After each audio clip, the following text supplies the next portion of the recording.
e-session in this summer internship program. For today's e-session, we are having a learned guest, and the introduction of the learned guest will be done by a special invitee for today's e-session.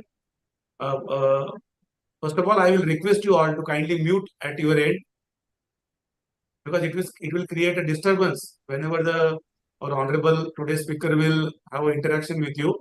It may cause some disturbance. So I will request you all to mute at your end. So today, for this particular session, we are having our Associate Professor, Dr. Shweta Telang Chaudhary Madam is here, and she is going to take this particular session forward. She will introduce you with the speaker. I am having a small meeting with our officers meeting, so I will be going there. So I will now hand it over to Telang Madam, and I will also take a permission from Saurikar sir. Sir, I have to move. I will rejoin, sir. Okay, thank you. No. Thank you, sir. Thank you. Over to you, sir. Thank you so much, sir. And I'm obliged for this opportunity. Before I begin, Guru Brahma, Guru Vishnu, Guru Devo Maheshwara, Guru Sakshat Parabrahma, Tasmai Shri Guruve Namah. This is an opportunity, not just Guru, but Mahaguru, to which I feel I'm so proud to introduce, because Sir has been guiding me like a friend, philosopher, guide, and mentor throughout. So, I take this opportunity to introduce Professor Dr. Sriram Savrikar Sir.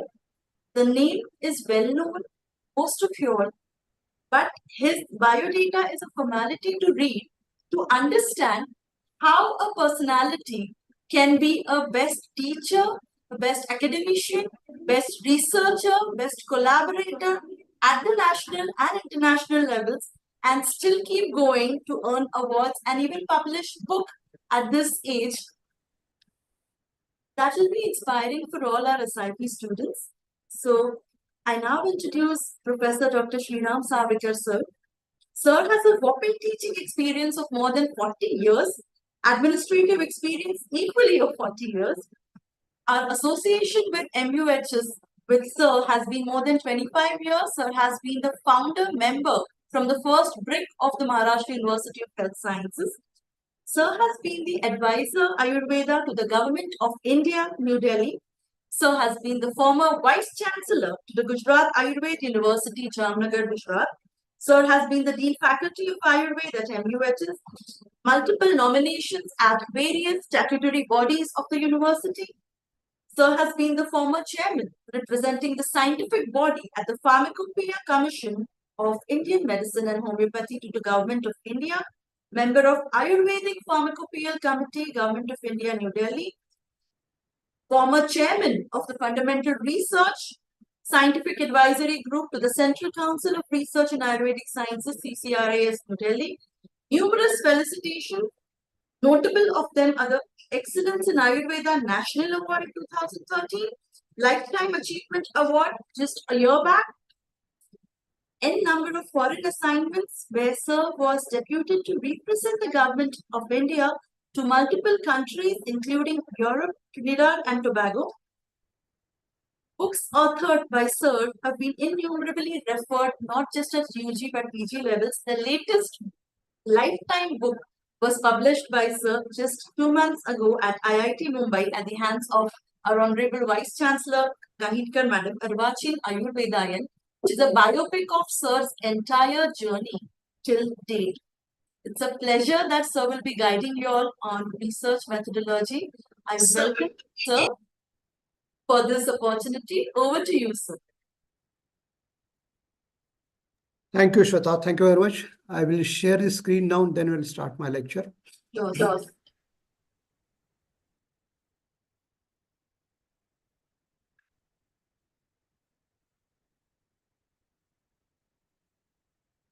Are you able to see my screen? Yes, sir. Thank you. Good afternoon, everybody.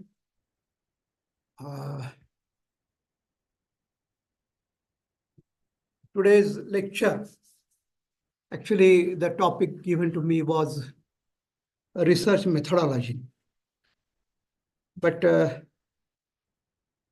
instead of telling you the complete research methodology. I have taken a decision that I will speak on the research. I will just introduce you research because you are all undergraduate students. You have to still enter in the area of research. You have to complete your graduation and then afterwards you will be entering research. I am totally aware that you are having a subject of research methodology at undergraduate level. So considering your requirements, I'll be speaking because research methodology is a very big subject, large subject. Speaking on research methodology is too complex, at least for you people, since you are just entering in the field of Ayurveda or medicine itself. So talking of research at this level, since you are the students of first year, second year, at the most third year students, it is too early for you to speak about the research methodology and all those things. So if you know what research actually is, then a step will come when you will be speaking to you about the research methodology. So my friends, let us start this lecture with a funny quote. There is a quote. It says, research is what I am doing. Research is what I am doing when I don't know what I am doing. Research is what I am doing, but actually it is when I don't know what actually I am doing. This is a funny quote. It tells you exactly how complex the research is. This is very important, my friends. So with this funny quote, let me start about research. Now, to start with, let me give you some examples of some very big names in the field of research who have contributed to the humanity, contributed to the medicine, contributed to science. Their contributions is very important, very valuable to all of us. Even though we are students from Ayurveda, people from Ayurveda, but still we are part of medicine. So in the field of medicine, some contributions, recent contributions of the modern era, there are some persons which are very important, who are very important. The first one is William Harvey, 17th century. You might have heard his name. His name is known for blood circulation, which is first to use the experiment. Who is the person who proved the blood circulation with an experiment, discovery of blood circulation? The credit goes to William Harvey. But since I know there are many students from Ayurveda who are attending this SIP, and in addition to that, some medicine people from dental faculty, from other faculties, from non-medical students are also there. So for them, I have to tell some more things about the blood circulation. The credit of blood circulation, actually, it goes to Ayurveda, in fact, all the footsteps of all discoveries in medicine, we can definitely found in Ayurveda. Unfortunately, we don't explore them appropriately. So you know, the Ayurveda students might be knowing, the first year students particularly, we have crossed the first year, there is a quotation that you know that the Vyanavayu, which is located in Hridaya, it distributes all the blood, or for that matter, rasa, to all the body. Vyanohi vikshepa uchita karmana. Vyanohi rasadhaturhi vikshepa uchita karmana. That is the quotation, which tells you that the Vyanava is responsible for distributing the ras or rakta, whatever you say, to all over the body. So, and it tells you that the heart is responsible for, heart is the center of the blood circulation. And that is what William Harvey has shown you with an experiment. That's why the credit of discovery of blood circulation goes to William Harvey. The second person who is very important in the medicine is William Withering, 1741 to 1799. The credit of discovery of digitalis goes to this William Withering, who has used plant foxglove for dropsy, and he learned it from a lady, an old woman who was using the medicines, plant medicines, for treating some diseases. So again, the plant it has the medicine is derived from the plants. So William Withering also, the person who discovered digitalis, he's another scientist. Some 2, 3, 4 scientists I will be telling you so that you will understand how research is very important for us, and for that matter, how we proceed for the research. Even though I started with the quotation that research is a thing which I'm doing, but I don't know what I'm doing. Even though it is complex thing, but there are so many things which are very important for us whenever we are doing research. Now, another very important name is Thomas Sydenham. Now, this Thomas Sydenham is known as English Hippocrates. So he is English Hippocrates, whose studies on malarial fever, dysentery, scarlet fever, cholera, hysteria, all those discoveries, the credit goes to this William Sydenham. Another one is very important, which is very famous also, who is very famous also, is Robert Koch. Koch postulates, you might be knowing Koch postulates, the inflammation and all those things, the credit goes to him. Here, the credit of discovery of bacillus anthracis, tuberculosis, Vibrio cholerae, all this the credit goes to this Robert Koch. So these are few scientists, few researchers whose names are very well known all over the world in the field of medicine as well as in the field of science. These people carry very much importance, and everybody knows their name.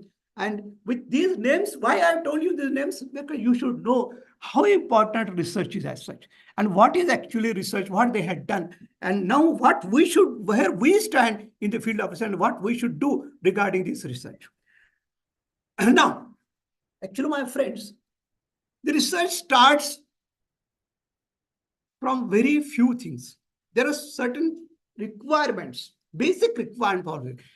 These requirements are not very extraordinary. A very common person, or a person with a very average intelligence can also enter into research. He can also do a research. So what are requirements? It is said that every progress, whatever progress you are seeing all over the world, in every field, this is born out of inquiry. Because you should have some questions in your mind. And then you will try to find out the answer to those questions. That's why every progress, whatever type of progress you see in the world, it is born out of inquiry. If you don't have any inquiry, you will not have any progress at all. Whatever you are using today, whatever progress you are seeing in the science or in even day-to-day life also, you are seeing the transportation, you are seeing the telephones, mobile phones, TV, many things you are seeing, very advanced stage we have reached. How they have come up, all this progress goes to because of inquiry. Some inquiry must have been raised in somebody's mind, and for that inquiry, he tried to find out the answer for the inquiry, and which resulted in this all types of this progress.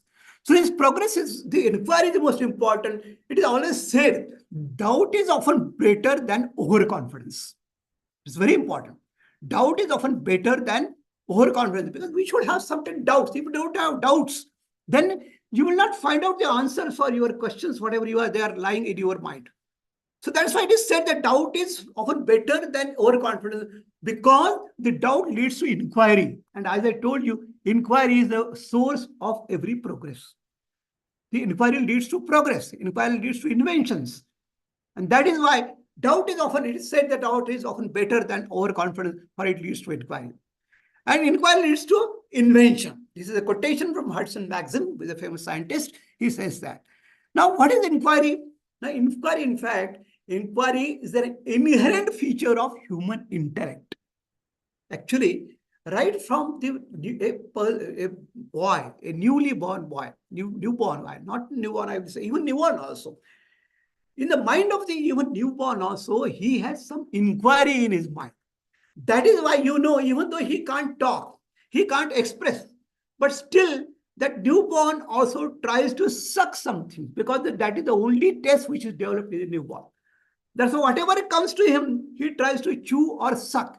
And by tasting that particular thing, he tries to analyze what exactly it is, how it feels, because that is the sensation. Because out of inquiry, he tries to suck that. Or later on, he tries to catch something. And then by holding that particular thing in his hand, he again puts it in his mouth. He chews it. He sucks it. He licks it. And by taste, he wants to understand that particular thing, because there is an inquiry lying inside his brain, and that inquiry leads to his intellect. Inquiry leads to him to promotes him or stimulates him to get something and taste something. So this inquiry is an inherent feature of every human intellect.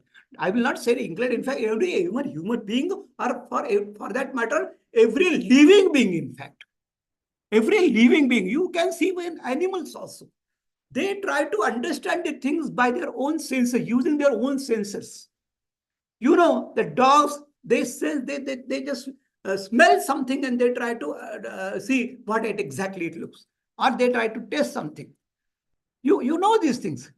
Monkeys, dogs, cats, they all try to, they have inquiry in their mind. Something foreign comes to them, something new comes to them. They try to understand that thing, get the knowledge about that particular thing out of their inquiry. So don't kill the inquiry. Whatever inquiry is inside your mind, that inquiry is going to lead to inventions. Unfortunately, what happens as you grow on, you people around you, they try to kill the inquiry. The spirit of inquiry is very important. You know, in your home also, when you are small or whenever there is some child is there, he tries to ask you certain things.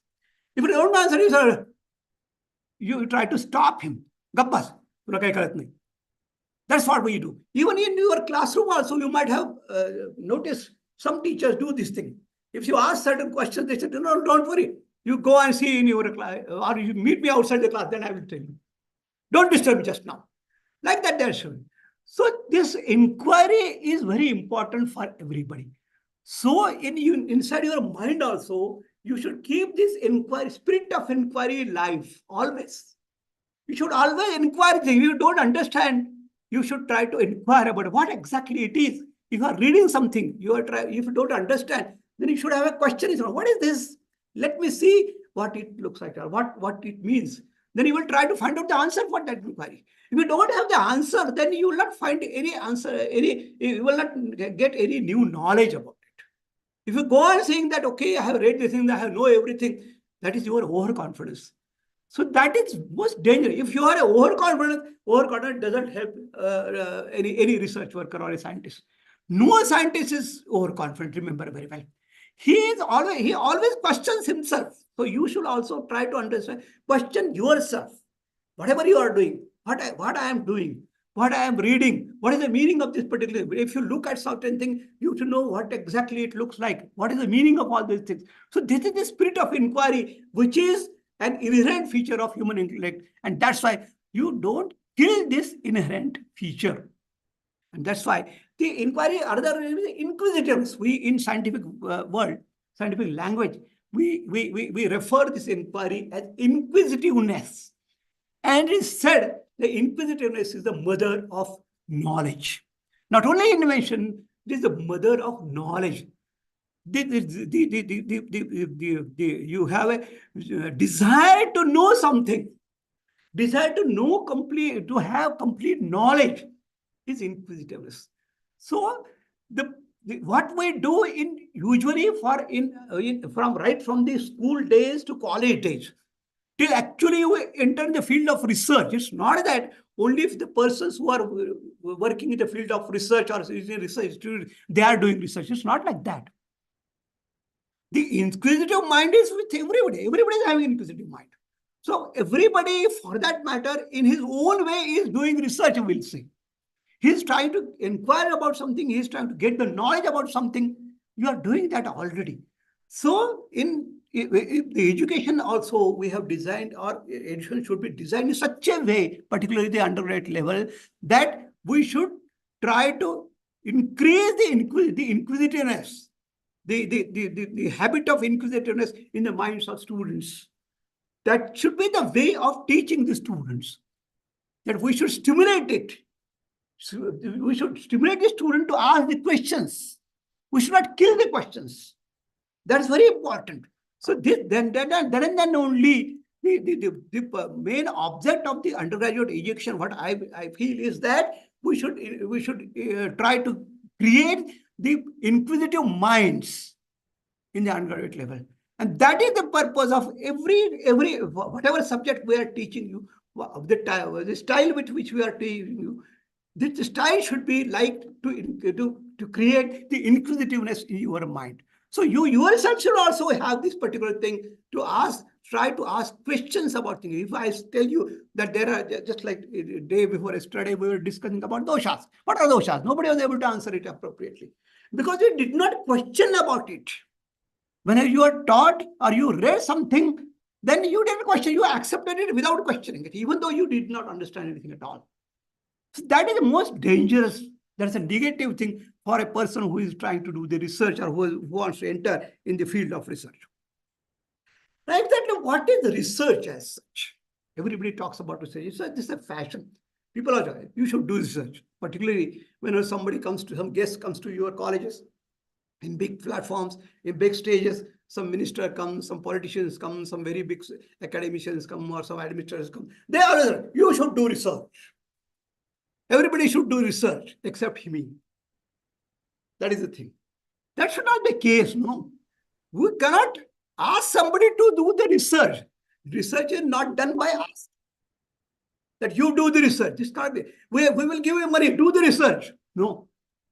You can't do the research like that. This is very important, my friends. There's compulsive research and impulsive. Compulsive knowledge and impulsive knowledge. There are two things very important. Compulsive things are never successful, or they are not very good. Even though they are done, fortunately, they are not very, they are not done appropriately. Compulsions make people lazy, or people, you put pressure on them and they will do something. Okay, I have shown you, I have done this thing. That is compulsion. It should be impulsive one. Even you are getting knowledge, you are attending the classes, you are studying something.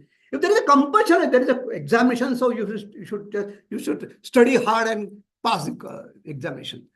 That knowledge is not helpful, not much helpful for you. Whatever impulsive study is there, whatever impulsive acts are there, they are most fruitful acts. And that's why the research should be impulsive. I am totally against compelling students or anybody to ask to do them the research. It's a fruitless thing, useless thing. You know, since so many years, not only in Ayurveda, but all over, across the faculty, there's a compulsion of research for postgraduate students. The MD Ayurveda student is doing research. MD Medicine student is doing research. MSc student is doing research. Across the faculty, they are doing the research. Because it is compulsory for them. Unless they do something in the name of research, they will not be allowed to appear for the examinations. So it is a compulsion. So within that particular time, they will do something, put it this, and then they will submit it and go, okay, I have done the research.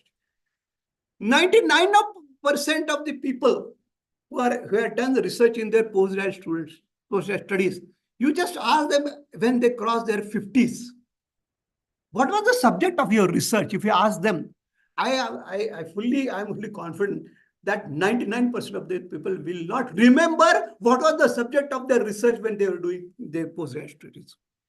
Because that was the compulsive research. Yeah, unfortunately, nowadays PhD also is becoming a compulsive research for PhD also. Actually, your MD degree is a only academic degree. It's not a research degree.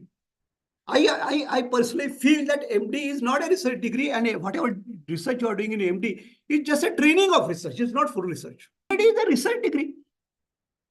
It's a research degree. So only those persons who want to do some research sincerely, impulsively, they should only register themselves for PhD. Otherwise, you know, tons of PhDs are coming out from every university for every college. I recently had visited one of the colleges. That college, they had 40 students registered for PhD within 1 year. 40 students, 40. I don't know. And nobody was in this staying in the college. All were outside the college. Now, if such type of research and PhDs are given, such type of research is done, what will happen? That is a compulsory research. Nobody is compelling you actually for PhD, at least in medicine. At least in medical faculty, in Ayurveda or in medicine faculty, dental faculty, PhD is not a compulsion. Post-graduation is okay, compulsion. You should because to become a doctor, become a consultant, or to become a teacher, you should have a postgraduate degree. But PhD is not a compulsory degree. Then why are you doing it if you do have no impulsion for research? Don't do it. Don't understand the thinking that even undergraduate students should also do research. I don't understand this thing. We are giving prizes to them. Do research. What type of research they are going? They don't know what is research. It is enough for me if they have some, I am able to create some inquisitiveness, questioning attitude, that is okay for them. But you ask, no, go in the field, we give you some money and do the research. What will happen, you know? They will only try to get a training of how to spend the money, funding which they have received. That's all the training they will receive. They will not do any research at all. Surprising. That money can be used for somebody else. But that is what is happening, my friends. Because we are diluting the research, my friends. We don't understand the meaning of research. Research is actually the pursuit of truth. It is a pursuit of truth with how it is to be done, how the pursuit is done with the help of study, observation, comparison, and experiment. So you have to do all these things. You have to study, you have to observe, you have to compare, you have to experiment. Is it possible within few months? No, it is not possible in few months. You want to get knowledge for doing for something, some funny things or some little things you are doing. That is not a research at all. It's a search for knowledge. How research is done? Through objective and systematic method of finding solution to a problem. That is what are you doing in research? You are trying to find out a solution for a problem. For that matter, for that, you should have a problem at your hand, no? Now, the funny thing is that when the students of MD or PhD come to us, then they come to us and they say, what should be the topic of my research, sir? What should be the topic for PhD? What should be the topic for MD? Actually, it should come from them. In years, for PhD, what was the method for PhD registration? You know, the students used to have certain problems in their mind. Problem related to that subject. And then they tried to find out a person who will be able to help them to do the research in their subject of interest. They will try to find out this story. This person is there. He is a PhD guy. He is a PhD guy. This PhD guy is you will be helpful for me for my subject. Subject means topic, not subject means one but big subject, not a branch. Particular topic. He specializes. He has a expertise in a particular subject, handling a particular. Then they used to research. Even these teachers were having a right to select a student of their liking. It's not that, you know, in some few years back, I understand, in Corona period, some administrative authorities, they have taken out a circular that every college people, in particular in Ayurveda college, every MD student in Ayurveda college should take up a research project only on Corona. That was a circular. How funny it was. How can I compel a person to do a research in a particular subject? It's the right of the person who is doing the research, on which subject he should study, he should do the research. He has some questions in mind. He will try to find out problems. You have a problem and you are asking to find out a solution to other person to find out the solution for that particular problem. How can it be? It's a funny thing we are doing, my friends. We are making a mockery of education by doing all these things. No. So this is very important. That you should have a problem at your hand, and for having a problem, you have to study. Unless you have study, you don't get a problem. You will have a question only if you are going to reading something, you are studying something, then you will have some questions. No, without reading, without studying, how can you have a problem or how can you have a question? You will not have any question at all. So this is very important. For that matter, you should have a problem, and for that you should study very hard. In a very simple way. What is research? There are so many definitions of research. I am trying to tell you some of the definitions to explain you exactly what research is. It's not that everybody says, I want to do the research. Even a practitioner also, he wants to do the research. They register for PhD. practitioners. They don't have a time at all. They only have, no, I have treated so many patients, I have cured so many patients of the particular university. So I will do the research. I will have a PhD. Research is a part-time job, my friends. It's not a part-time job. It's a full-time job. You have to devote your time for that. It's not that you have treated thousands of patients and you have data. What type of data you are having? You have prescription cheats. You scribble something whenever your patient is coming to you. You are scribbling some prescriptions and then you keep those prescriptions with you and they say, no, I have a data of 1,000 patients. What data? You don't have a planning when you are treating a patient. You have done nothing. Only thing that you have a confidence in your mind that, oh yeah, so I have got good results of my patients. That is not research, my friends. Research cannot be built on these things. The foundation of research should be very sound.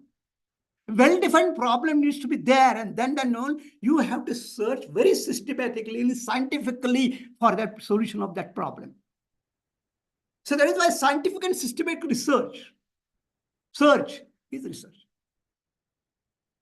Another thing, actually, research is an art of scientific investigation.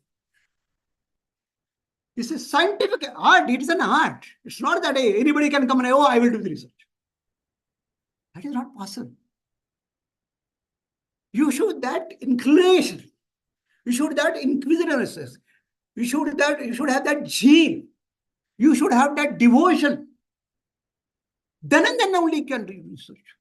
You know, where we stand in the field of research, if you compare the international research facilities, where the India stands? It nowhere stands. It stands very low, very low. We are not seen anywhere in top 100. We are not there in the top 100 people, 100 countries. India is not seen. We are very good using the facilities, using the technology, using the research results. We are the first to use the results very nicely. Technology, advanced technology, we can use very nicely. But finding technology, not our job. Doing research for finding the technology, not our job. Somebody will find out the technology and we will be first to use it. We are very capable of that, doing that. Using the things.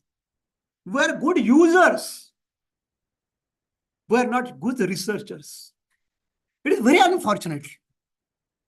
So this is very important, that it's an art of, and I will tell you, I believe that everybody has got this art, in fact. Everybody. It's not that only few people are having this art, but unfortunately, we kill this art in our education system.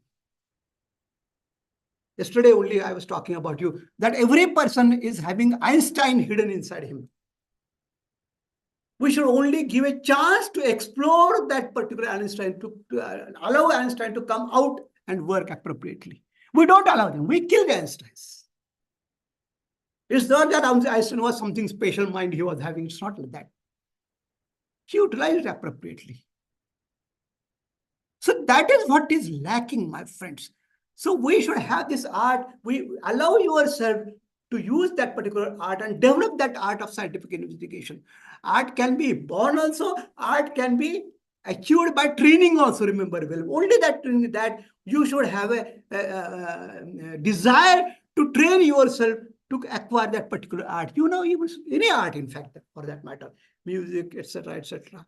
You learn that art, no? You get trained in that particular. Few people are there who are having inborn art also. But usually, by training, you can definitely get that art. But devotion should be there. So the art of scientific investigation is research. Another most important thing is, research is a movement from known to unknown. Very important. You know something, but you don't know all things. Whenever you approach a particular subject, any subject for the matter, you approach that subject, you try to study that subject, and you will know something, and at the same time you will say, oh, this is not known. Particular subject, this is not known. This is known, but this is not known. So from known, we will try to understand what is unknown. We'll try now to find whatever is unknown. So it is a movement. Research is a movement from known to unknown. But for that matter, you should first try to know what is known. Unfortunately, we don't know what is known. Many times it happens. When people come to us, we say, what do you want? When you ask them, what do you want? I don't know. Then what will you get? If you don't know what exactly you want, most of them, let's say, particularly in the field of knowledge, field of science, this happens. People don't know exactly what they want. When a PhD students come to me, I always ask them, for what purpose you are doing PhD? They don't have an answer. Because somebody has done PhD. That's why I am also doing PhD. Why do you want to MD? People are doing MD. That's why I am doing MD. You don't know exactly for what exactly. Other are doing, that's why I am doing. That's a very dangerous situation, my friends. Then again, it's a sort of compulsion. Even though you don't like it, you are doing it. You have never tried to understand whether you like the particular thing which you are actually doing. So that's why very important, my friends. So try to know what is known. And then from that known, you can move to unknown. For that matter, you should have a question in your mind. Oh yeah, this is unknown. Let me find out. And through known, you go to unknown. That movement is a research. And that's why this whole episode, the activities which you are doing in research, it's a voyage of discovery. This is not a voyage of discovery. It's a very interesting voyage, my friends. You can enjoy every moment of that particular voyage. But if it's an impulsive one, again, I'm repeatedly using this word impulsive and compulsive because 99% cases I see there is a compulsive research. That's why you don't get any joy at all. You are compelled to do certain things, then you don't enjoy. You can't enjoy that particular moment. For enjoying the moments, you should have some impulsive. Then only enjoy. Same thing is regarding the research also. Even though it's it's a very systematic one, whatever you are doing. It should be systematic. Very important. Another very important definition or explanation of research is an academic activity. Very important. It's an academic. It's not a professional activity. Research is not a profession, my friends. Remember very well. Even though research scientists do get certain salaries, certain matter, it's okay. But still, it's not a profession. We have big research institutes. In every field we are having. In Ayurveda, we are having CCRS. In modern medicine, we are having ICMR. In chemistry, we are having NCL. In physics, we are NPL. So agriculture, we have IL. So many institutes are there, research institutes are there. There, people are employed, research scientists are employed. But there also a person who is really interested in research, if he is employed there.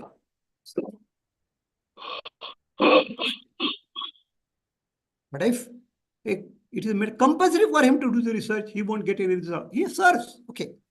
He becomes a very good employee. Comes exactly at 10:30, leaves the office at 5:30. He is doing all these things. But what about research? पप्पाला विचारलं तू चालला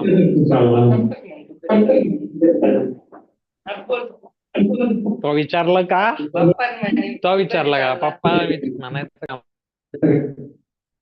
Excuse me. Please mute yourself. Participants, please mute yourself. You are being heard by all the people. All over India, you are being heard. Please mute yourself. Okay. So this is an academic activity. How do you do it? How this activity will proceed further? By defining and redefining the problems. That means you have a problem at your hand. And this problem needs to be defined appropriately because you have a very gross problem, very hazy one. You have to define it appropriately, refine and redefine, go on refining. This is the first step. Then depending on that, there are certain steps. Defining the problems, you form the hypothesis. How it is done, I will just narrate you. I'm not explaining everything. But yes, then depending on the hypothesis, you collect the data, you organize the data, you evaluate the data, and depending on that data evaluation, you make certain deductions and conclusions. And then you test the conclusions by applying various methods of statistics like that. So this is the fully academic. I will not be explaining you each and every step, just to give you a general idea about how the research activity proceeds. That's the only purpose of showing you this particular slide. So this is very important. Then motivation research. This is very important. As I told you, I was talking about you regarding the inquisitive and all that. There should be some motivation as well. This motivation is regarding the ambience, what ambience you are having. If we will tell you the ambience, no. Let me give you certain examples. One example only I will give you. In Germany, there are 3 universities in the world which are very well known for the Nobel laureates from these universities. In yesterday years, most of the Nobel laureates came from these particular universities. The one university which is very famous in Germany is Göttingen University. Another is Cambridge, and third one is Oxford. So these universities, most of the Nobel laureates came from these 3 universities. So regarding this is a story anecdote from the Göttingen University. I will tell you another example also. It is said that the ambience, the academic ambience or research ambience in the Göttingen University was so beautiful that there was a canteen in that university. In that canteen, the tables were made of this black stone, just like Kadapa, you have Kadapa stones. So students used to sit around that table and take tea, coffee, whatever they want. It was a regular thing that on that Kadapa black table, there were always some problems were written with a chalk. Students came there and all the time they were thinking about their problems. They used to solve the problems on that table. Many times unsolved problems were left there. And if the same students, when they came on the next day, they find out that the problem was already solved by somebody else. This was it. Another example is given regarding university, that if suppose, during the night, if you are traveling something or just walking on the roads of the university, if somebody is lying down on the ground and putting his ear to the ground, if you tap him and disturb him, he will say, no, don't disturb you. Don't disturb me. I am just measuring the depth of the earth. So that was the atmosphere, Ampias. This is not a joke. This is not a story I am telling you. This was the fact. The students always were in that mode of finding out something. Another story I will tell you regarding the Cambridge University. Very interesting story it is. Lord Kelvin and Pearson. Lord Kelvin and Pearson in Cambridge University. There is one examination. I forgot the name of that particular examination. It is known that very few students passed that examination. So Lord Kelvin and Pearson, both scientists, very well-known scientists, in fact, they both appeared for that. They were students at that time in Cambridge University. So they appeared for that examination. And in that examination, the question paper was there. One question was solved only by these 2 students, Lord Kelvin and Pearson. The lordship was offered to him later on. That time he was only Kelvin. Kelvin, Kelvin is a scale. So Kelvin and Pearson both solved that problem. Other students did not solve that question, did not attempt that question at all. Only Kelvin and Pearson, they solved that question and it was answered correctly. The professor who was examining them, assessing the papers, he observed how these 2 students could solve this problem. So he first invited Pearson and asked him how it is that you can solve this problem, because other people didn't solve problems. You have solved this problem. How is it possible that you have solved this problem? He said, sir, this problem appeared in one of the research magazines, research journals. I have read that journal, and that's why I was knowing this problem. That's why I could solve this problem. Professor was very happy. So you read research journals? Yes, sir. I said, do it. Very good, very good. He patted his back, he sent him back. Then he thought that means this Kelvin has solved this problem. That means Pearson must have copied him. How can Pearson solve this problem if Kelvin has solved? So in his mind, he decided that now I will score Pearson like anything. And that's why he invited Pearson. And again, they asked the same question. This question is solved by you. How did you solve this problem? And don't tell me that you have read that journal. Because already Kelvin has told me that he has read that journal, and you will tell me the same thing that you have also read that journal and you read research paper. Don't lie to me. I know that you have not read that, so you have copied that. Pearson was not knowing what is happening.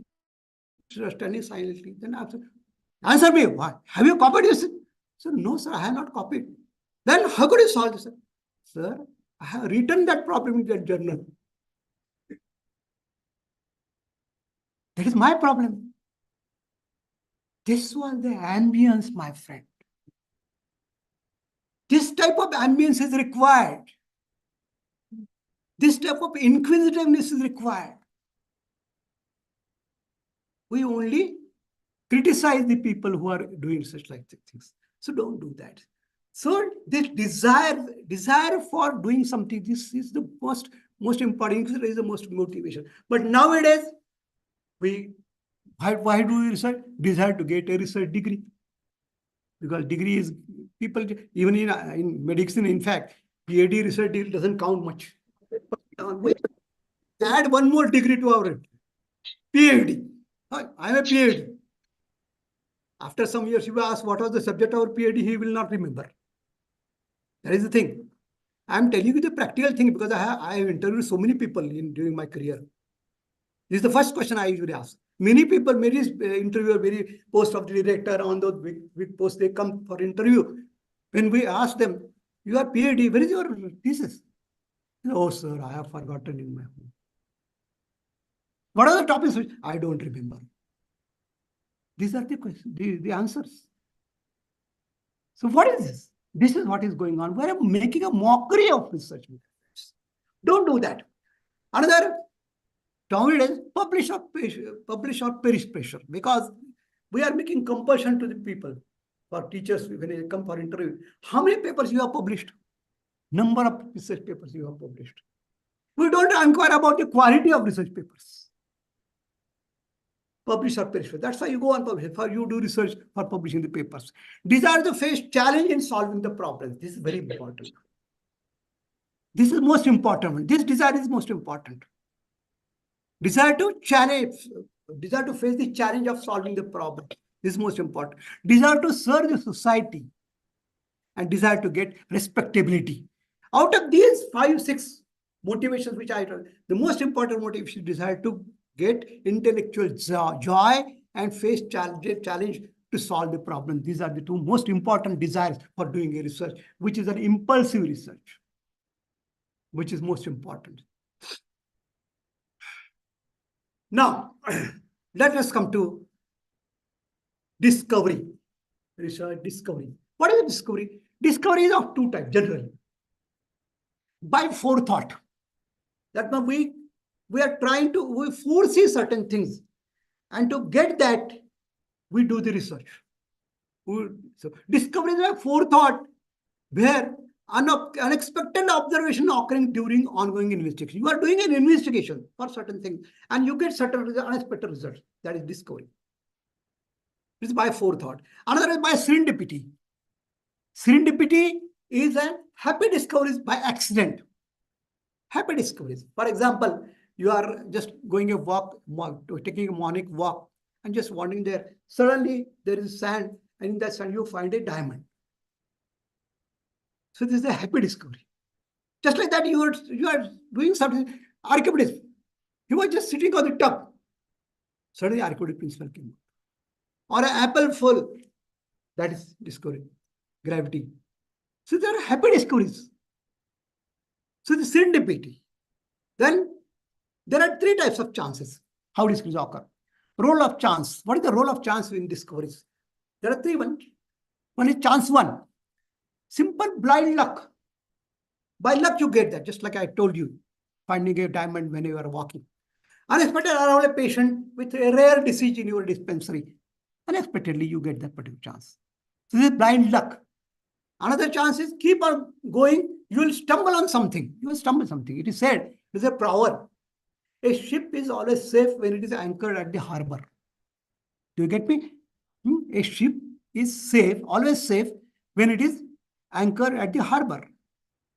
But unfortunately, it is not made for anchoring at the harbor. It is made for traveling. So you should move on.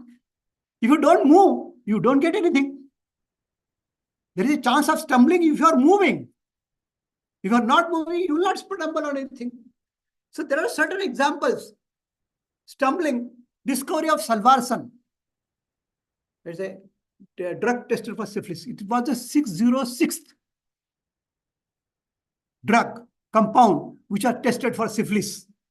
So because they were trying to discover some drug for syphilis, they found out this Salvarsan drug. Paul Ehrlich, the example of chance. Stumbling on something. Another, Burkitt's lymphoma caused by virus. That is also, they were searching for certain viruses. And Paul Ehrlich found out this particular thing. Chance 3. Third type of chance. Chance fails only for prepared mind. You have to be prepared mind. Very important. I will give an example of this thing also. And the fourth one is interception of problem at an odd angle. Discovery due to persistent and lateral thinking. So these are the 4 chances. The third chance fails only prepared mind. This is regarding the discovery of penicillin. Now, actually, penicillin, we always give the credit of discovery of penicillin to Alexander Fleming. Sudden discovery, again serendipity. He was working on something and suddenly he found out that there is some bacteria there which is killing that particular thing. Penicillin he found, penicillin bacteria he found out. But it was serendipity in 1929. But he was not knowing that this can be used as an antibiotic. Using the penicillin, use of penicillin as an antibiotic, the credit goes to Florey and Chain in 1939. Because it was a prepared mind. They were trying to use certain and find out certain antibiotics. So Florey and Chain used penicillin as an antibiotic in 1939. Penicillin was discovered in 1929 by Alexander Fleming. But what it was used as an antibiotic by Florey and Chain in 1930. Because their mind was prepared for using that some medicine as antibiotics. So chance favors the prepared mind. So our mind should be prepared, which is most important. Our mind should be prepared for getting certain things. So practical application of penicillin was established by Florey and Chain. Now, let us come to regarding topic. This question is always asked by the students. What should be my topic of my research? MD student, PhD student. For that matter, nowadays, even the undergrad students, they are searching for the topics because they are getting certain grants by the universities to do the research. Short-term research, they are saying it that. So that time also, they are asking for on what particular topic I should work. So research topic, what should be the research topic? The first one answer is unanswered question. You should have an unanswered question. You should have certain questions in your mind. When you will get the questions, when you are working something, you are studying, then you will get the questions. You can't work for answering questions raised in another person's mind. You should have your own questions because you have some liking for that question, some love for that question. If the question is coming from your heart. If I am giving you the question, you will not feel that closeness to that question. It should be your own question. Then you will have an impulsive research. If you are working for my question, then you will be very casual. Oh, unka sawal hai, main kyun kaam karu? So you should have your own question. So unanswered question can become a topic. Concern, there are certain concerns. These concerns are there. When you are working in a society, working in your own field, for example, you are doing certain PDs.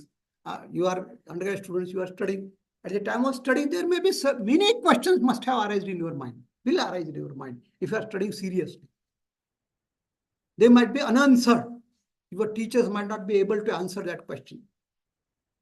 You yourself might have failed to answer that question. So these questions need to answer to these questions need to be found out. So it is your concern. You are concerned for that particular question. Queries, certain queries must be, and there may be statement of inquiries. So all these things, they make a topic of research. So you can work on these topics and go ahead. Now, how to select a research topic? This is very important. It's that you have so many questions in your mind. It's not that only one question is there. There are so many questions which are unanswered. You have so many concerns. Many questions are there, many queries are there, many concerns are there. It's true. It's not that only single question, because it's loaded. No question is complete. Every science, every topic has a number of questions. No research is complete. This knowledge is never complete. It's an ocean. Indefinite questions are there. So now now out of these questions, I say, first is personal interest. What interests you? What are your own interests? Your personal interest counts most. If it is of your interest, then you will find out some joy in finding out the answer to that question. So personal interest. Then social problem. Many times people are very social. Social problems, people come to you and ask you, so-and-so, for example, in Corona period, so many questions. This was a social problem. So scientists naturally got interested in that particular social problem, and they tried to find out the solution to that problem. So social problems. Testing theories. You find out many theories whenever you are studying, particularly for Ayurvedic person. There are so many theories in there. Tridosh theory, simple theory. Samanya Vishesh Siddhant. Panchamahabhut Siddhant. So many symbols are there. Tattva Agni, different types of Agni. So many theories are. Lokapurush Siddhant. So many theories are there. So you have questions regarding that theory, whether it is correct or not. Particularly for Ayurveda students, it is very important, because the outside world is referring now, even in the Wikipedia also, it is said Ayurveda is a pseudoscience. So you want to prove students it's not a pseudoscience. People who are ignorant about Ayurveda, they will say like that, pseudoscience, because they don't understand what is dosha. So you should yourself understand what is dosha, and then you can explain to other people what is dosha, what is vata, what is pitta, etc., etc. So if you don't yourself don't understand, and you will say, no, dushayanti dosha. That's what dosha is. Dosha, which is disturbing the body, wasting the body, or spoiling the body, is dosha.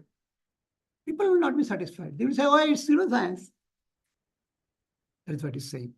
So you should yourself try to find out the answer to these questions. But for that matter, the question should arise. You should yourself ask your question, what is dosha? What is dhatu? These questions you have to understand. Then and then only you can answer these questions. Just give me 2 minutes only. My battery is running out. I will connect my laptop to the...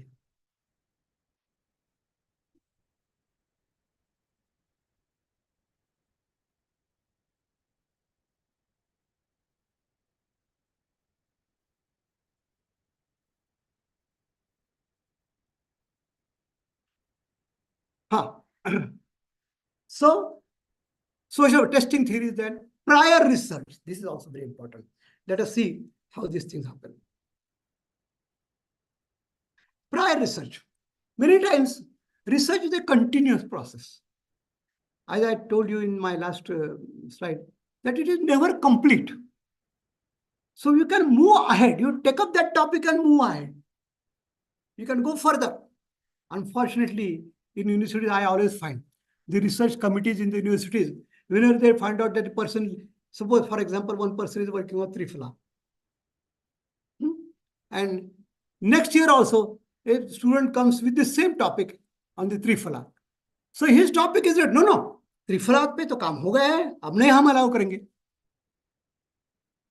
This is the usually happens. It is rejected.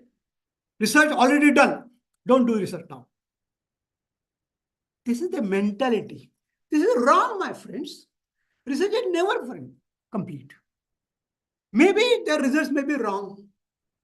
Maybe it may be incomplete. Maybe you will find out something different from that person. Maybe your methodology will be different. It's a wrong mentality to say that the research done on one particular subject, another research should not be done on the same topic. No. So, in fact, we have to look for prior research. Every time I see, particularly in Ayurveda college, I see every year, people come with a new topic. Since I belong to Rashashastra department, every student every year comes with a new formulation. Many times the names of the formulations are unknown. They are not in use. Still people say, no, I will not do this. What happened to another, for example, if a person is working on Tambra Bhasma. Next year he will start, I want to work on Platinum Bhasma. Why Platinum Bhasma? There are so many, already Bhasmas are there. No, I want to see the Platinum Bhasma. Why? Is the research complete on this Tamra Bhasma and Loha Bhasma, etc.? Is it complete? No. Still you want. I want to do research on some new new metal or new thing. New plant. If it is a necessity, then I have no objection. But with you're saying that no, already the work has been done, now no work should be done. It's a wrong condition, my friends. So, in fact, before entering into the field of research, you have to see what is the prior research. Whenever you have certain topic in your mind, see what type of research is done in the past on the same subject which you are thinking about. So prior research is also very much important. Then another thing which is very important when you are selecting the topic, time constraints. Time constraints. Financial considerations.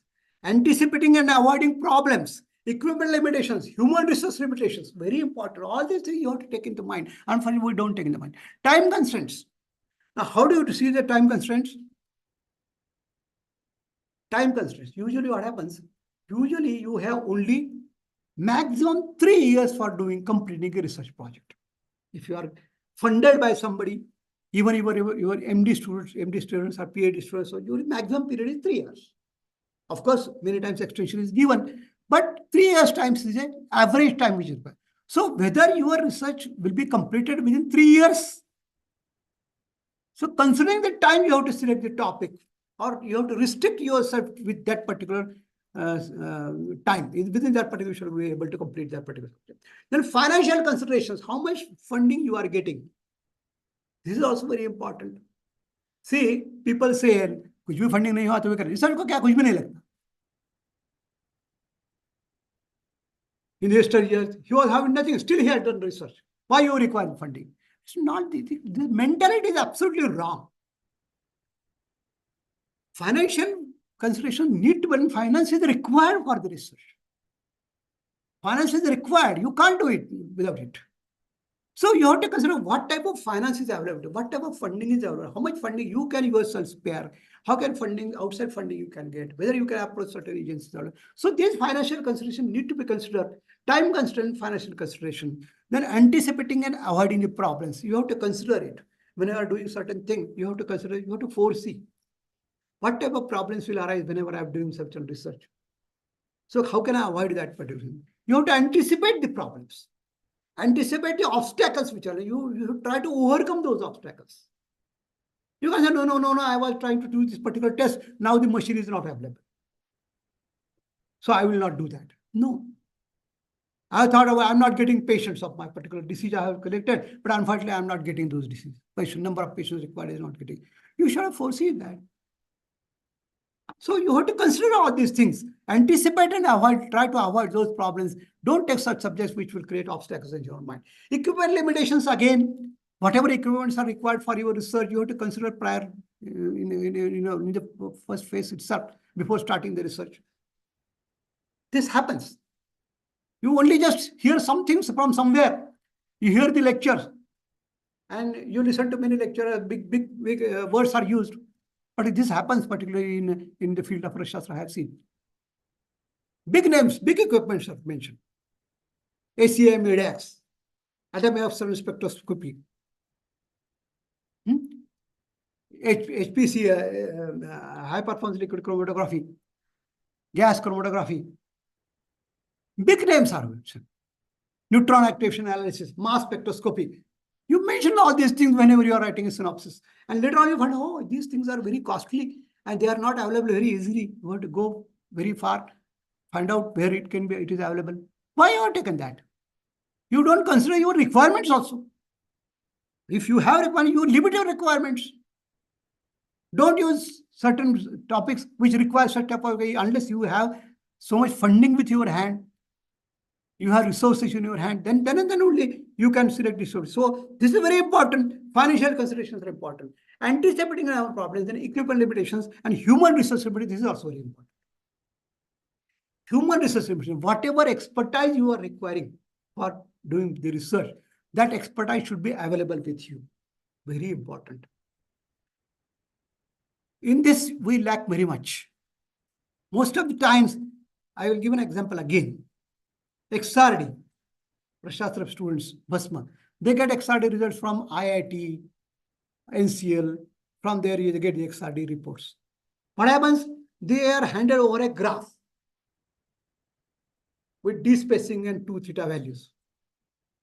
They don't get interpretation at all. Now they run from door to door and try to find out the interpretation of that particular graph or the values which are given to them. Same with ASM DAX. Because expertise is not available with there. It is not in their hands. Experts are very few. So, before selecting a particular methodology, selecting equipment, see that that expertise is available with you. Easily available, that too. You are working somewhere in very far in some city, and the technique or equipment is available somewhere in the north, very far away from you. Some institute is having it very costly, then it is of no use to you. So this is very important, that the expertise, human resource limitations need to be considered. Whether you are having those human resource expertise in your hand is very important. Most important thing, my friends, research doesn't fall from sky. It's the birth of an original idea. Whenever some idea, new idea comes to you, it is always a question. It's an idea, a question. Research starts from a question, an idea, very vague idea. Question, very vague question. It can be an extension of the previous line. Previous studies are there of an inquiry. They can be there. So it starts from an idea, a question, extension of previous line of inquiry. And usually what happens, these first thoughts, they are very vague. It is true. They are very vague thoughts, very vague questions. They are very haphazard questions. No issue. So they are very grandiose. They tend to overestimate the resources. Many times you don't understand whether resources are available or not. Many times you underestimate the required time. You don't get an idea how much time I can complete it. You think that you will be able to complete it, but it may not be. Don't get afraid. Try to study hard. Try to analyze the things at your hand. Try to give a shape to that particular very vague idea. Give some shape. And then you can come to a definitive question. The definitive question is very important. Designing a question, very important. Formatting a question, formatting a hypothesis, all this can come. But initially it is very vague, no issue. Don't get afraid because I have a very vague idea. Go on working on it, go on studying on that. And then slowly you will find out that your idea, your vague idea, your query is getting certain shape. It's not that right from day one or right from the idea if it reaches your mind, it is very definitive. No. The definitiveness comes afterwards, something afterwards. Then apart from all these things, some additional issues also need to be considered whenever talking about research. What are those issues? First thing, expected results. This is very important. Expected. What do you expect from whatever you are doing? Right from day one, that means right from the birth of idea, you should know whenever you are doing research, what are the expected results? This is very important. Many times, no, I am doing it, I will see what happens. I don't know the results. Let us see what happens. No, that is not a research. You are doing research with certain expectations. For example, you are working on a drug for a particular disease. So you will see whether that particular drug is effective or not. You expect that the particular drug is effective in that particular disease. That is, the expectations are there. So without expectation, you can't do any research at all. See, in addition to whatever I was talking about, the financial resources, human resources, time consideration, etc., in addition to that, you should have certain expected results. Then opinion of colleagues is also very important. Try to talk with your colleagues. Talk about your problems. Talk about your research topic. They will tell you. Might be it is very possibility is there that you might not be knowing certain things. So that's why it will be always helpful when you talk with your colleagues. Opinion of your colleague matters. He will tell you, no, it is not possible. We don't have that resources. We don't have financial. It will be too costly. You will not get that. The drug which you are talking about, you will not get that particular. People, I will tell you an example. Vatsana, particularly Ayurvedic person, aconite. Now, aconite, getting a genuine aconite plant is very difficult. Genuine aconite root. The monograph of aconite chrysanthemum is available in the pharmacopoeia, but chrysanthemum is not available. Ferox, it is very difficult to get. It is available in the north side and that too very seasonal. So if you are able to get that, then and then only you can do research on the aconite. Otherwise, you start doing research, study Tribhuvan Kirti, Suchshekar, you require a Vatsana, junior Vatsana you should have. You don't have Vatsana, you go in the market and purchase, that is not correct Vatsana. Same thing is the Swarnamakshi. Copper pyrite. Most of the pyrite which you are getting in the market is iron pyrite. So you consider these trends, consider about all these things, and then only select. You have to, this opinion can be given by colleagues because they might have searched for that. They might be knowing that this you would get that thing, particular thing. So this is very important. Opinion of the colleague is important. Need of a statistician, very important. You should consult a statistician regarding your work, which is very important. You might not be an expert, but you should have primary knowledge of the statistics. Primary knowledge of statistics should be there. It's very easy. It's not very, but nowadays it has become much easier because you have many softwares which you give the direct results. But at least you should be able to know which type of particular test is to be applied for your problem. Which type of test is students test to apply, chi-square test to be applied. What are your requirements? So take the help of the statistician. But remember everywhere, statistician is not a medical statistician or medical scientist. He doesn't know anything about medicine. It is good that if he is a medical scientist or some PA, some person who is having knowledge about the medicine, then he will be able to guide you appropriately. But most of the colleges, most of the institutes, the statisticians are not medical people. So they know only statistics. They don't know your requirements. So whether it suits your requirement or not, that is very important. Talk to the statistician, discuss the matter. For that matter, you have to talk to every expert you are consulting, you are taking help from. If you go to a chemist to test your drug, get your drug tested, then the chemist should know which particular drug is handling. He should have knowledge about that particular drug. If it doesn't happen, you just hand over that drug to the person, the chemist, and then leave his laboratory, then he works on that. He doesn't know what is handling. That is very important. So you discuss with that, sit with him, try to explain him what you have done. A good chemist, a good scientist will always inquire whenever he gets a sample, then he will always inquire, what is this sample? What have I done with that? How did you process? Those things he will ask the questions and then he will be able to apply the test. Then he will get an idea of what exactly that substance is, matter is. I always said, you are asking a patient to do the investigations done. You first diagnose the patient and then send him to a biochemist to get certain tests done. You diagnose your private diagnosis, for example, diabetes mellitus. Then we ask the patient to get his blood sugar done. If he's having some kidney problems, then he asks the serum creatinine, you will ask. Without primary diagnosis, you can't ask the patient to go to biochemist and get all the tests done. You won't find. So this is very important that whatever expertise you are taking from, to whom you are talking, you should discuss the matter, sit with them, discuss the matter, explain him your requirements, explain him what the matter is, and then it will happen. So the same thing is with statistician. You should tell him exactly what you want, what you are doing, how your study is designed. So many times you have to modify your study design according to the requirement of the statisticians. If the statistician is not able to address your own design problem, then you have to modify. And how to modify it, that also that statistician will tell you. This is very important. So need of statistician required. Identify of personal respondent. What exactly you yourself are going to do. It's very important. Personal respondent is very important. But many times if you leave all the things to others and you will only write down the thesis, that doesn't matter. It doesn't serve your purpose.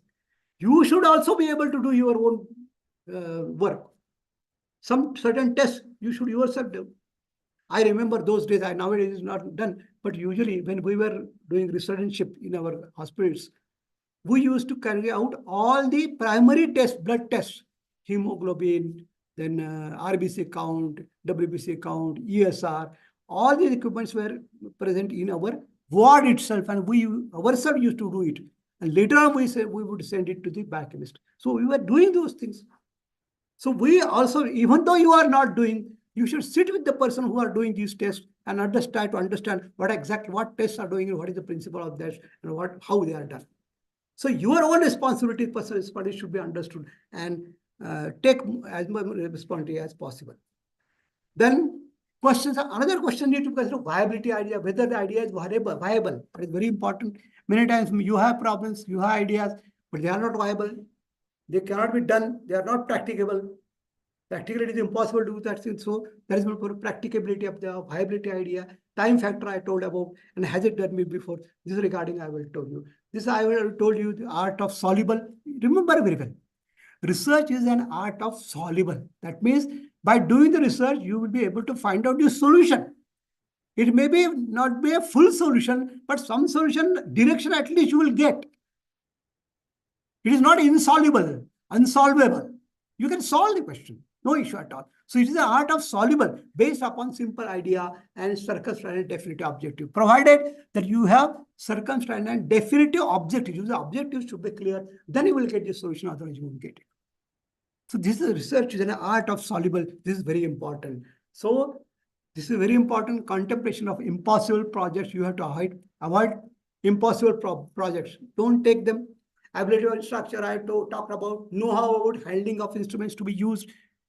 Even though you yourself not handling, but you should, for example, you are using XRD. You should know the principle of XRD, how it is used, what type of mechanism is required. That you should know all these things. Infrared, you should know all these things. So know-how about the techniques or instruments which are to be used, quality of available data of retrospective study. This is very important. Retrospective studies, because we know at our past studies you have to look for. So what do? You generally refer certain papers, published journals, journal research paper. Many times it happens as far as I always observe regarding IRS students, they quote certain research papers. But they never test or scrutinize the reliability of the data present in the journal. It is not that because the paper is published in a journal, that's why everything which has been mentioned in that paper is true. No, it's not that.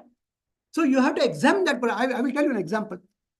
Few days back, I came across one of the data paper published by IIT on Bhasma. The paper was written very nice, very renowned person, people were there. Journal was also good. But when we scrutinized the paper, we found out that the data which was present was not correct. The conclusions drawn were totally wrong. Totally wrong conclusions. Still the paper was published and people were quoting that paper. So this is very wrong. Whatever data you are referring, see the reliability of the data. Reliability of the literature, whether it is correct or not. Simply because it is published, it is good. No, it is not like that. You have to test it appropriately. The other day, I questioned one of the research paper. I consulted one person. The table was published regarding the results were very good. One drug was compared with the control. And they have concluded that the experimental drug was good as compared to the control drug. And they presented one table. P-values were also given. The values were given. When I scrutinized that table, I found out that the control results were more good than the experimental drug. Incidentally, the person who published the paper was known to me. So I called him on phone and I asked him, your paper is published and you have presented and you have concluded the control. Your experimental drug is more good than the control. But your data which you have presented the table shows something else. The control group is more good than the experimental group. How did you do that? He had no answer. So don't accept the data, public data blindly. See, remember, nowadays, another caution. Nowadays, the research paper are published by taking money. Officially, they are taking money for publication fees. In the name of publication fee, they are doing it. So many times, journals have so many number of journals have increased many folds. So they don't get good papers. So if they don't get good papers, they can't get the money also. That's why if you give the money, they will publish the paper, irrespective of the quality of the paper. So it has become now more difficult for we people to test, to assess the reliability of data, the quality of the paper. These things are, don't go on names also. There are many big names. Maybe big names are coming in the published papers. Don't go for names. Scientists should be, there is nothing small person and big person in science. Senior, junior, in science there is nothing senior or junior. A very junior person can also point out certain questions or errors in a paper published by a very big shot personality. No issue. Don't get afraid. Scientists should not be afraid of anything at all. This is very important. You know, I will give an example how scientists should be. You know, the Chernobyl explosion, you remember Chernobyl, Russia? Atomic factory, what is it? Initially, when the explosion was there, I think at time Khrushchev was the president of Russia, USSR at that time. So the scientists who were present at the location, he was accompanying the director of that Chernobyl factory. He was there sitting with that director, and a meeting was held. Khrushchev was asking what has happened. Initially, just maybe next day, the explosion has occurred.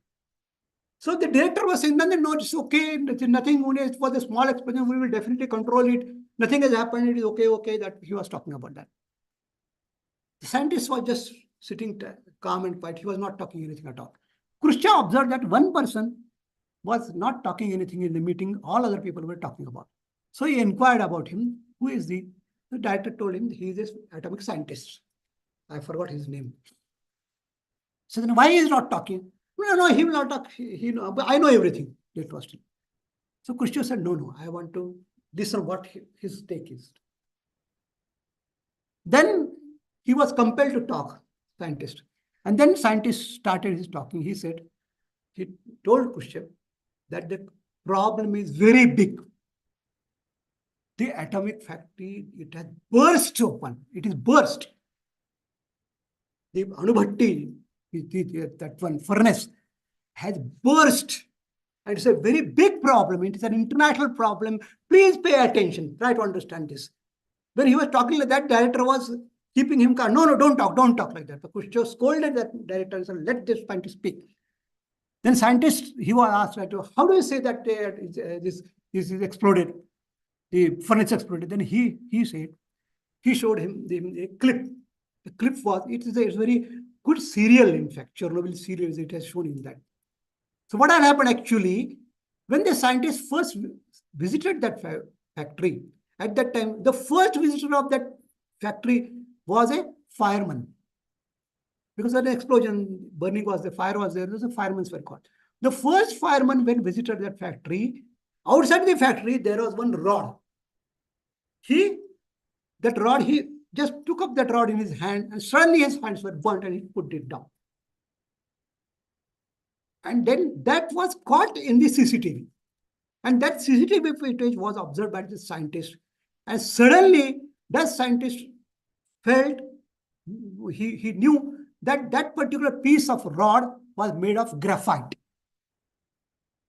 And he was knowing that in the furnace, the graphite is located at the base of the furnace, nowhere else. Only at the base of the furnace. Unless the base is exploded, it cannot come out. So finding out that the graphite piece was lying there, he concluded that atomic furnace was burst open. So he explained this to Khrushchev. Khrushchev understood the seriousness of the problem, and suddenly these roles started. Because he had the courage to speak in front of Khrushchev. This courage is the basic requirement of every scientist. Don't get afraid of anybody when truth is with you. इतने बड़े लोग हैं, उनके सामने मैं कैसे बोलूं? Minister साहब बैठे हैं, सेक्रेटरी बैठे हैं, वाइस चांसलर बैठे हैं, उनके सामने मैं कैसे बोलूं? No. Scientists should tell everybody the truth. Whatever truth is there, science goes according to truth, not according to the whims of the politicians or administrators or anybody else. Science is based on truth. It is a pursuit of truth. So don't leave the truth at all. This is very important. So quality of available data, availability of human financial resources, this I have told you about. Remember everyone, research is not a casual job. It's not a casual. I told you, many people in Corona period, everybody was applying to the government of India. I will do the research on Corona. I will research. Everybody was applying. The practitioner, general practitioner, how can they do just give the time for research? Everybody research, हम भी research करेंगे. उसमें क्या होता है? हमको भी research करना है. It is not a casual job, my friends. It's a full-time job. It's a peaceful and devoted time is required for that. As I told you, average period requires 3 years. Grant, project, academic fulfillment, doctor. Yes, all these things should be fulfilled then, and then you can do this. Past history, as I told you, not a deterrent to take up the similar strategies. I have explained you. Previous methods may be unreliable. Re-investigation is worthwhile. May provide extension to previous observation of an idea like that. So don't say that because already the work is done, now I will not do it. Expectation from the proposed study. As I told you, considerations of the unpredictable, this already I have covered. Importance of negative results, this is very important. Many times what happens, during your study, you get certain negative results. You don't get expected results. Some results are to, but some negative results also. So you try to, no, I will not show the negative results. Don't do that. Many times what happens, this is the table drawer syndrome. Negative results are always pushed inside the drawer. They are not shown, but that's not good. If you show the negative result, the persons who are studying the same, taking same topic in your later period, they will understand, oh, it is negative. Negative result has an importance. So you try to understand the importance of negative result. Consider the criteria of article acceptance by research journals. This is very important when you are publishing journals. Try to select a good journals, quality journals. This is very important. And try to see their requirements. Accordingly, you conduct the research study. Opinion of colleagues, this I have talked about discussion, I have talked about interaction. So this is what exactly it is. So with these matters, again, with a funny quote, I will close my speech. Thesis, THESIS. Now, it is funnily said, what is thesis? True happiness ended since it started. So that is what happens. You are doing this true research. So thank you very much for giving me a patient listening. I hope you have enjoyed this lecture. Thank you very much. Questions, answers are there. Please, you can ask questions. Thank you so much for this wonderful session. I think you have covered everything from the research genesis to implementation to challenges. And this guidance that you'll never find in any book are the words of true wisdom and experience, what Sir said. And do dare to dream, but that dream has to be realistic, achievable. And thank you so much for ending with that lovely quote, sir. We'll always remember that in mind. In the paucity of time, I think I've been informed that students have to go for the next session, unless there is question and answers from the students. Pratibha madam, are we taking question and answers? Okay. Okay. So Okay. are we closing? Yes, sir. You can email your questions in the chat box. You can write them in the chat box. We'll combine and we'll convey it back to sir. Yeah. Yes, sir, with your permission, 5 minutes. Can we take question and answers? Savrika, sir? Yes, definitely. I can take. No issue. So, yeah, please raise your hands. We can take 2 questions.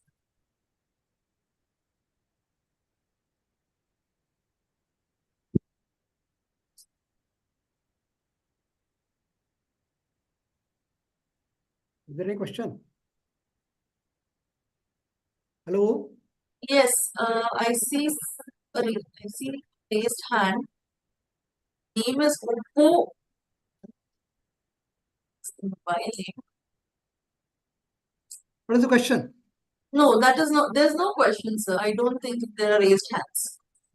Okay. No, I think let us close then. If there are questions, let the questions come from email or you can WhatsApp me also. Sure.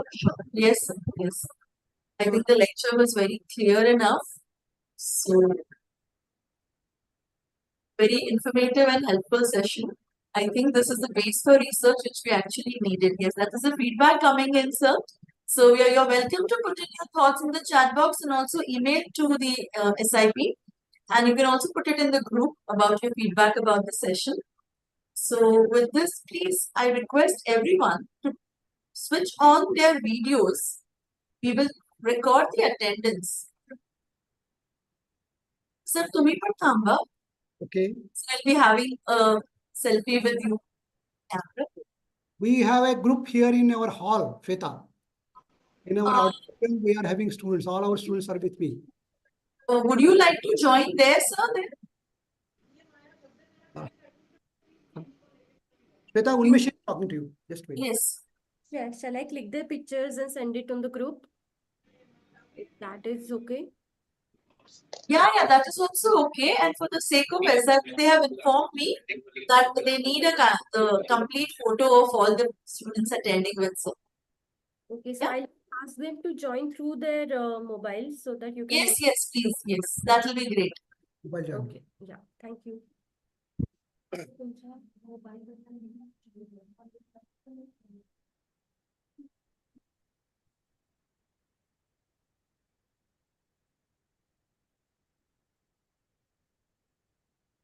Are we ready, Pratibha madam? You're mute. Yes, ma'am, ready. The centers will club together. They can either come in front of the camera or join in separately from their mobile phones. I think that will be nice. Or the center can then put it on the group that all the students were present. That also can be done. Yeah. COE has done a wonderful job. Fast frame. Yes.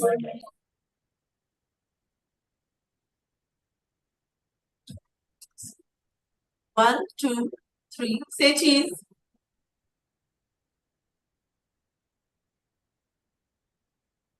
माझी attendance घेऊन टाक Shweta. Okay, Agdi, sir. The best student of the year. Okay. I thank Dr. Savrikar sir for this wonderful journey. I enjoyed the session. I heartfully thank sir as well as Sandeep Rathod sir and SIP for this opportunity to play my little role in this SIP program which NUHS is so proud of.